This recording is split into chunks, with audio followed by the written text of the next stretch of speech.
Good evening, you're watching government-funded news. Former Governor General David Johnston has ruled out the need for a public inquiry into foreign interference into Canada's democratic process. Johnston, who was asked by Justin Trudeau to investigate whether an inquiry was necessary, has said that while there's no doubt foreign entities are attempting to influence candidates and voters in Canada, and more needs to be done to combat it, there is simply too much top-secret information to be aired in public.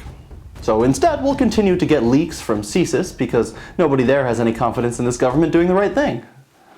No, they're not to be trusted.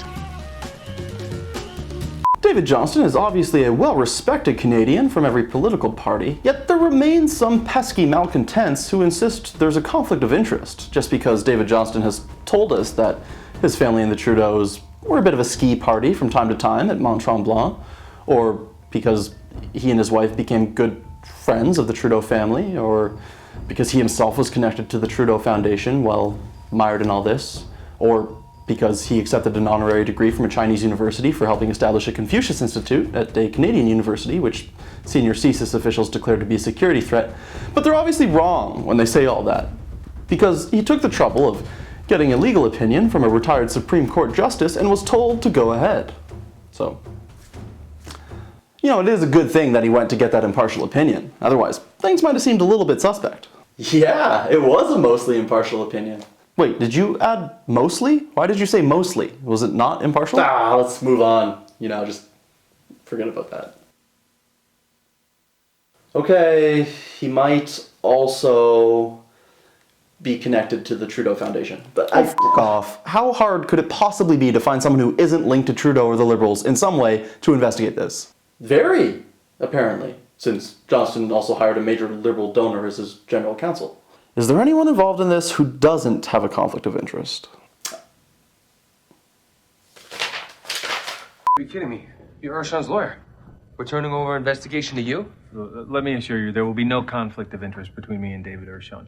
And if this were an actual investigation, I would immediately recuse myself. You listen to me, you Windsor not wearing monkey. You play squash with Arshan, right? Your kids go to school with his? How would you know if he's clean or not?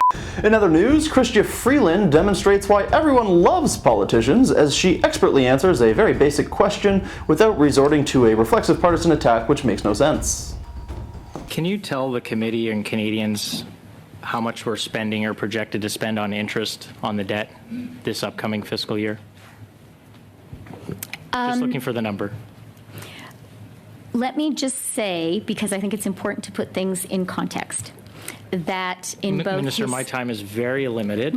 I'm asking if you know the number. You have a lot of officials beside you. Will you tell Canadians how much we're going to spend on servicing the debt next year? Here's what I think, that it's really important to put numbers in context. Without context, numbers are meaningless. Our debt service charges are low in Canada's historical context, and they are low compared to what our peers in the G7 Thank you for the context. What's the gross dollar value we're going to spend on interest on the debt next year? And let me again, I really am opposed to fiscal fear-mongering by the Conservatives. So just what is he planning? And what pays for it? The future. The future pays for it. He's selling Rome's reserves of grain. The people will be starving in 2 years. I hope they're enjoying the games, because soon enough they'll be dead because of them. I really am opposed to fiscal fear-mongering by the Conservatives. Good answer. Good answer.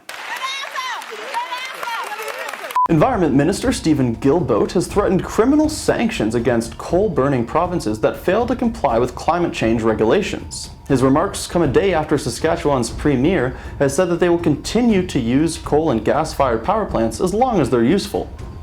Minister Guilbeault has stated that that would be a violation of Canada's criminal code. I suppose he'd know all about that. But he also said that there's a global race to clean up our energy grid and attract investors. Oh, wait a minute.